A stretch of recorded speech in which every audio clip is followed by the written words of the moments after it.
Gulf కార్మికులకు సంబంధించినటువంటి చర్చ కూడా జరగడం జరిగింది. ఇంకా మా మంత్రి గారు కూడా సమాధానం కూడా చెప్పడం జరిగింది.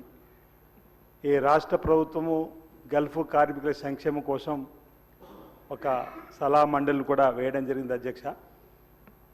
వారికి అక్కడ మరణించినటువంటి వారికి 5 లక్షల రూపాయలు ఇచ్చేటువంటి కార్యక్రమాన్ని కూడా అమలు చేస్తూ ఉంది గౌరవ ముఖ్యమంత్రి రేవంత్ రెడ్డి గారి నాయకత్వంలో.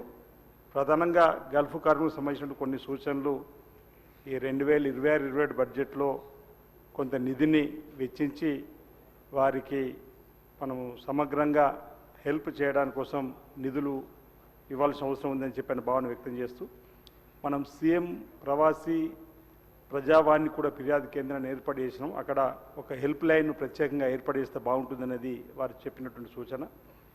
గల్ఫ్ వలసదారుల పిల్లల కోసం మన గురుకులాల్లో మనం సీట్లు ఇస్తామని చెప్పినటువంటి మాట ఏదో 2026-27 విద్యా సంవత్సరానికి తగు చర్యలు ప్రణాళికను సిద్ధం చేసుకుంటే బాగుంటుందనేది వారు ఇచ్చేటువంటి సూచన. ఎందుకంటే సుమారు 10 లక్షల మంది గల్ఫ్లో ఉన్నటువంటి వారి పిల్లలు చదువుకునేటువంటి వారికి.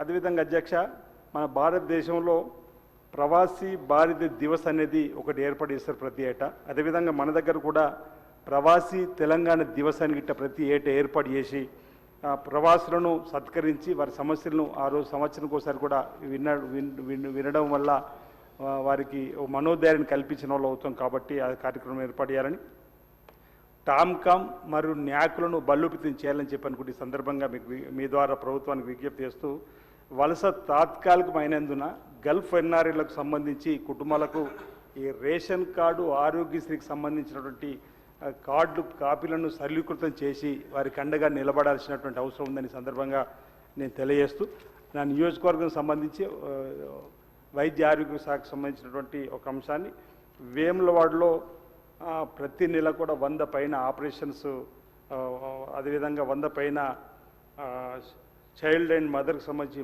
మాతా శిశు కేంద్రానికి సంబంధించినటువంటి ప్రసవాలు కూడా జరుగుతూ ఉన్నాయి. అక్కడ 50 పడకల ఆసుపత్రి కావాలని చెప్పి ప్రతిపాదన పంపించడం జరిగింది. అది ఎంసీహెచ్గా అది ఇవ్వాలని చెప్పి మీ ద్వారా కోరుతూ, ఇంకొకటి ఈ పల్లెదావ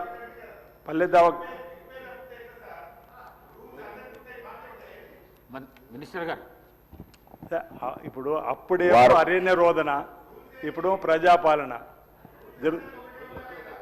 అయితే ఒక పల్లె అధ్యక్ష, నాకు ఈ అవకాశం ఇచ్చినప్పుడు మీకు ప్రత్యేక ధన్యవాదాలు. ఓకే, హరీష్ రావు గారు మీరు చెప్పినట్టు సూచన పాటిస్తున్నారు. మీరు కూడా ఇదే విధంగా సూచన పాటించాలని